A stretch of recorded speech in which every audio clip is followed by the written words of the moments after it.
Hi, good afternoon. Welcome to my YouTube channel. Is it possible to overthrow a government, a regime, a dictatorship by way of the public opinion? Is it possible that a government becomes so unpopular that it falls? And what would be the logistics of that? Well, that's a very complicated issue. How do we overthrow unpopular governments? Very complicated. I don't know the logistics of that. We can see that, for example, this happened in Iran, this very country, which is now in the news every day. We can know that this happened there. The Shah of Iran became so unpopular that eventually he fell. And then we had this government, which is now there, the Islamic government of Iran. So the Shah fell because he was unpopular. But how does this happen? Is it really true that that it happens? Because sometimes when we ponder about those in power, they seem to be invulnerable, impossible to be contested, right? So how does this happen? I don't know how this happens. However, it's possible to know that powerful people, those in power, they are very concerned about public opinion. I recommend, for example, that you watch a documentary, which is a lunch in a farm of John Kenneth Galbraith in Vermont in the United States, where he invites many important people to have lunch in his farm. The most famous person there is Henry Kissinger, but there are other famous people as well.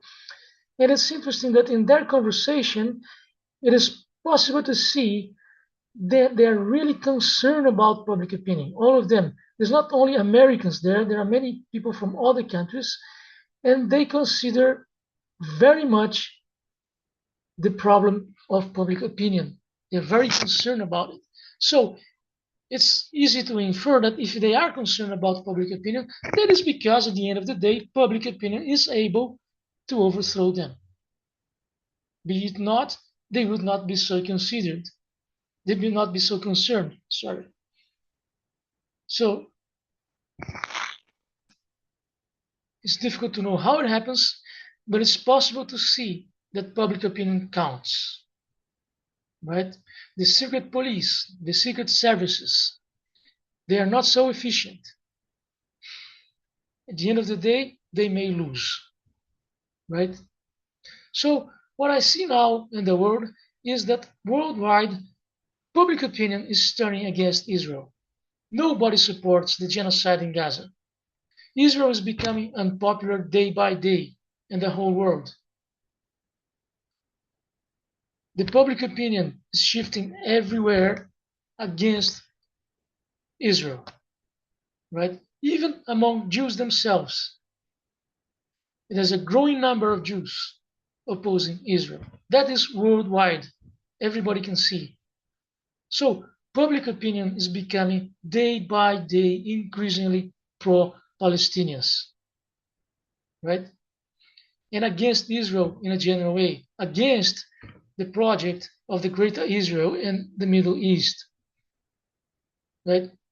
So public opinion is becoming overwhelmingly against Israel. What I think will happen, I think that's a prediction I make, that the next American president, given all this unrest against Israel, the next American president, he will be the first one not tied to Israel, the first American president not tied to Israel.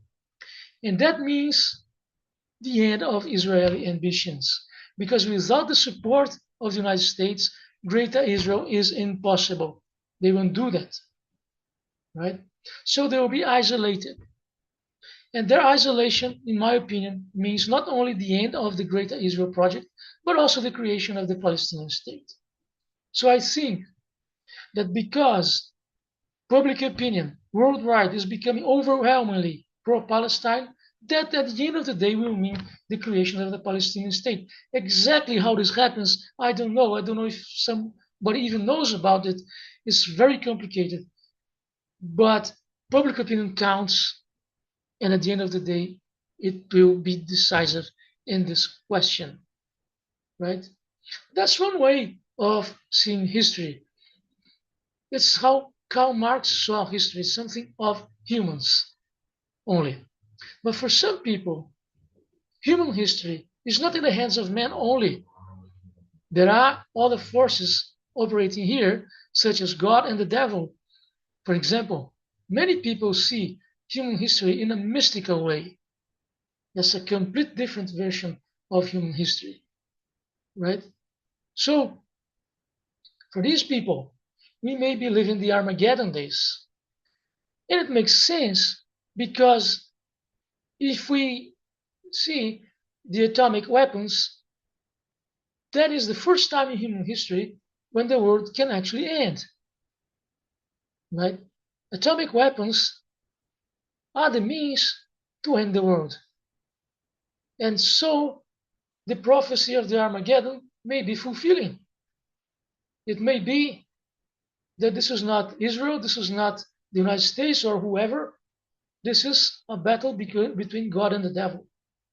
And it's completely different from all the analysis I started making here. So there's a question.